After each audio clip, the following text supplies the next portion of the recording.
Hello friends, मु आज गोटे हेयर स्पा करके देखी। देखंतु एलोवेरा नहीं तो बड़ चामच 4 ड्रॉप पकाउची। देखंतु तापरे ऑलिव ऑयल नहीं 2 चम्मच बड़ चम्मच 2 चम्मच पकेबी। तापरे विटामिन ई ऑयल कैप्सूल नहीं 2टा पकाउची। सबको मिसेकी मिक्स करदेवे। मिक्स कले गोटे क्रीम रेडी हो जिवो। देखंतु क्रीम रे गला एबे मुंडर अप्लाई करके देखौची। देखंतु मुंडर लगाउची भलसे मुंड कुंडे देथिली एबे लगाउची। भलसे लगे सारा परे सब चुटी रे लगे सारा परे तळ पर्यंत पूरा भलसे लगे देबी। लगे सारा परे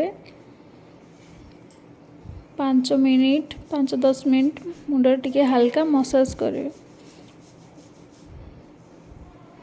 मसाज भलसे करदेवे 5-10 मिनिट हैला परे गरम पानी रे नख उषुम करके स्टीम देवे। देखंतु स्टीम दउची 2 थर एमती स्टीम दे देवे। तापर 5-10 मिनिट छाड़ला परे केमिकल फ्री शैम्पू देखंतु मु शैम्पू यूज करची। केमिकल फ्री शैम्पू अब यूज करची। देखंतु धोई देची सुखी भी जाईची केते सिल्की स्मूथ देखा जाउची।